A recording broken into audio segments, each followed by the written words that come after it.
Hey guys, I just wanted to make this quick video.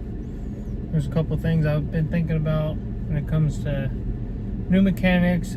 Seems like the trades are starting to get a lot of new people in. A lot of people are scared about AI taking jobs and stuff like that, and we all know AI is not taking any mechanic jobs anytime soon. So I see a lot of the trades getting a lot of new people in. So I've been a mechanic for about 13 years now and done a lot of field work. I run a service truck now in Jacksonville, Florida, and done everything from pulled engines in the field, ran wire harnesses, hoses, electrical, ECM updates, programming computers.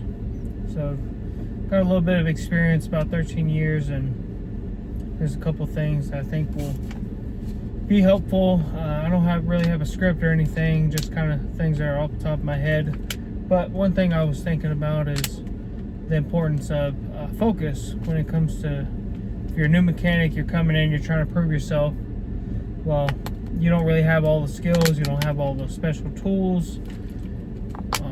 You're trying to make it, and something that will really hold you back is if you're distracted on the job site and you're constantly playing on your phone, you're looking, and I get it, technology, it's designed to make us distracted.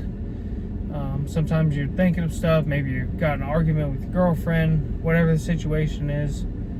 You just really got to develop that skill to put those things on the side. It's not that they're not important, but you got a job to do, you're being paid. Don't be on the job site focused on things that don't have anything to do with the job. First of all, you can get hurt. A lot of people get hurt right before vacation. They're just kind of moseying along, trying to get through the day, not really paying that much attention, and bam, something happens. And you don't want that to happen to you, especially early in your career.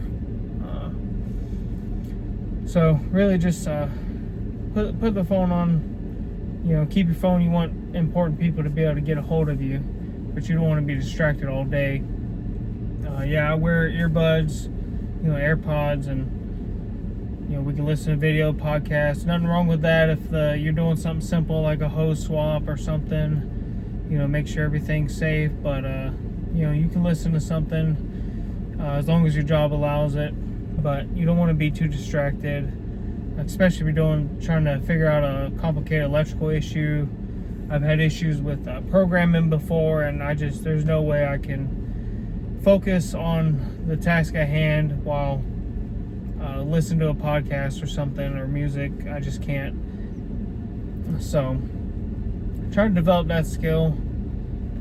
Another thing is when you're on a job site and you're working and you're stuck. You just can't, you don't know what to do. The job's not moving forward. You're focusing on the situation, but you don't know what to do. At that point, you want to give it an honest effort, but after a while, 20, 30 minutes, you tried a couple things, nothing's working. You can try to get a second or third opinion, because maybe it was an older guy in the shop, or somebody you can call, maybe your foreman, maybe a friend who is in the same field. Give them a call, see if they just have a different perspective. Sometimes you just need a different set of eyes. I've had situations where I'm working on something, I'm got 10 years experience on it, and it's just something's just not clicking, it's not making sense. Call up a buddy, hey, what do you think? And they're like, oh, well, try this, and sure enough, it works. And save you a ton of time just fooling around with something that you're not going to figure out. That's not saying you shouldn't try, but you got to understand, especially when you work for somebody, you're working on a customer's machine or something, you want to get things done in an efficient manner. You don't want to do something that's not safe. You don't want to mess up the customer's equipment. So just get a second opinion on it. See if someone has a different perspective, and you'll be surprised how many times I can help you out. So I've had employees under me before. I taught younger mechanics before, I've never had an issue with someone asking me a question, especially if they've tried a couple different things. Like they gave it a shot, they looked at it from a different perspective, they tried to find information on the web, maybe they looked through a service manual, and just for whatever reason it's just not clicking. I've never had an issue with somebody asking me for help. The only time you usually get somebody who gets frustrated is when you didn't try at all. You just, the first hiccup, the first time there was an issue, you just, I don't know. Like, never say, like, there's nothing wrong with not knowing, but if somebody asks you, what did you try? Don't tell them, oh, I don't know. I'm not sure. Just say, look, I'm trying to find the information. I'm looking stuff up. I'm just not sure what to do next. Like, what can you offer me any help? Do you have any ideas I can try? That's a lot better than just a nonchalant, like you don't care, you don't want to give it any thought, you can't be bothered, that this situation's inconveniencing the job. You're just like, oh, I don't know, I don't care, because it just comes off like you don't care. But if you give it an honest effort, give it a good shot, give it some effort, then no one's gonna have an issue with you asking for help. Another thing you can do when you're new, like I say, you don't have all the skills, you don't have all the special tools, but you don't want to go out spending a ton of money on tools that either you won't use a lot or they're just way out of your price range. Like you're buying, $300, $400 wrenches, when honestly you can go to Harbor Freight, get a great set of wrenches for $120, $160. I fixed a lot of machines with the old Harbor Freight wrenches, the old Pittsburgh Pro. Probably paid $20, $30 for them. That's a good set to start off with.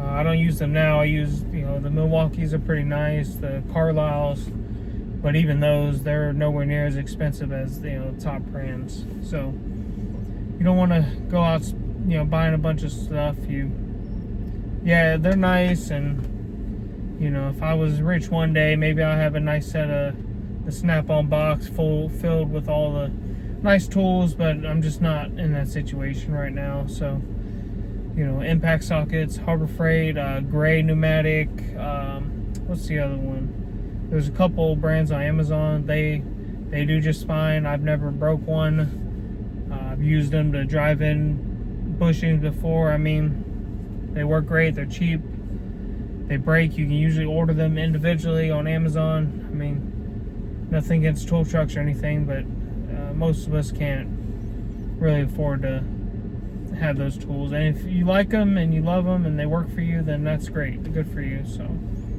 but when it comes to things like power tools, like 1/2-inch impacts, 3/4 battery powered impacts, I usually try to get the best that I can get. I bought the 40-volt Makita. I got Milwaukee. All my 3/4 impact stuff and ratchets are the Milwaukee. That stuff I use all the time though.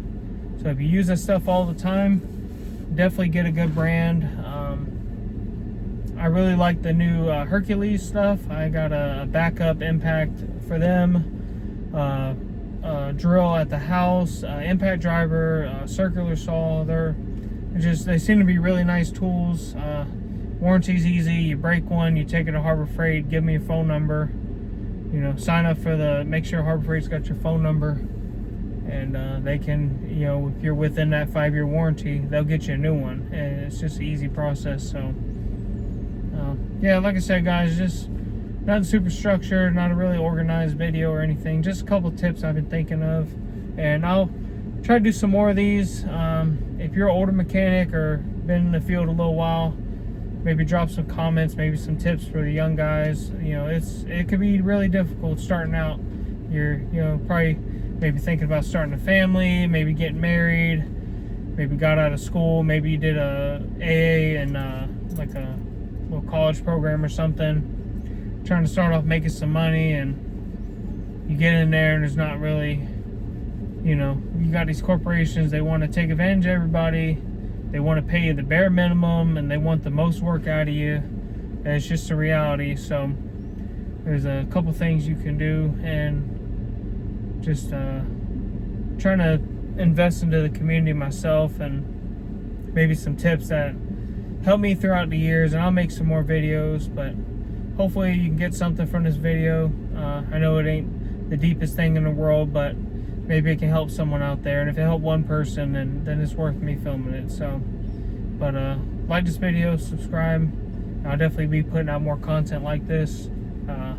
Like I said, next time probably be a little more organized on what things I want to say, but I also like just speaking from the top of my head, and as I do more videos, maybe I'll get a little more comfortable and it'll flow a little bit better. So, well, thank you guys for watching. Y'all be safe.